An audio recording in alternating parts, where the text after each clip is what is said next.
আসসালামু আলাইকুম, কেমন আছেন? আশা করি ভালো আছেন। আজকে দোকানে এসে আমি ওনাকে ধরতে আসছি। উনি আমাকে আল সালাদিয়ার হোটেলের খাওয়ান খাওয়াইছে।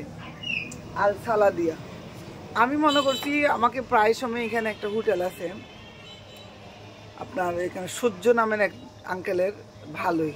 তো ও আজকে দুপুরে কি করছে, আল সালাদিয়া হোটেল থেকে খাওয়ান নিয়ে গেছে। তা আমি খাওয়ানগুলো দেখে প্রথমে সন্দেহ করছিলাম, কিরে এগুলা এরকম কেন। তারপর এখন বলতেছে আল সালাদিয়া। কোথায়? আল সালাদিয়া হোটেলে। আল সালাদিয়া আপনারা আবার মনে করবেন না যে এটা বিশাল একটা রেস্টুরেন্ট। আল সালাদিয়া মানে ওইটা আলগা টিন দিয়ে চারিদিকে সালার বস্তা দিয়ে ঘেরা, ওইটার নাম হচ্ছে আল সালাদিয়া। তো উনি আমাকে আল সালাদিয়া হোটেলের খাবার খাওয়াইছে। আসলে খাবার তো খাওয়াইছে, ওইটা বড় কথা না, আমি খাইছি। বরঞ্চ ওইসব ছোটখাটো হোটেলের খানা আরো পরিষ্কার করে রান্না করে। আমরা খাই না হোটেলের খানা, তবে এই মানুষটা কেমনে আমাকে আল সালাদিয়া হোটেলের খাওয়াইছে, আল্লাহ। তো আপনারা যদি কেউ আল সালাদিয়া হোটেলের খানা খেতে চান অবশ্যই আমার সাথে যোগাযোগ করুন। আল সালাদিয়া হোটেল আপনাদেরকে দেখাবো, এখানে গিয়ে খাবেন। ভাই, আল সালাদিয়া হোটেল কি কি খেয়েছেন একটু বলেন।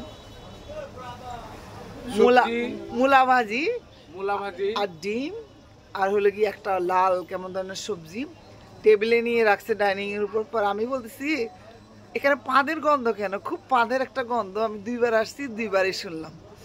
তারপরে উনি বলতেছে পাদ না, এটা মূলা ভাজি।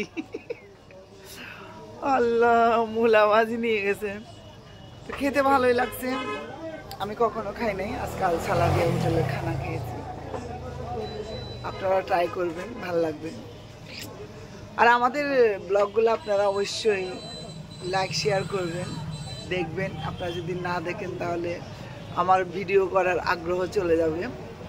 আপনারা দেখবেন আর কমেন্টস করবেন, লাইক করবেন, শেয়ার করবেন। আর যারা সাবস্ক্রাইব করেন তারা অবশ্যই সাবস্ক্রাইব করে নেবেন। আজকের মতো এখানে বন্ধুরা, আল্লাহ হাফেজ।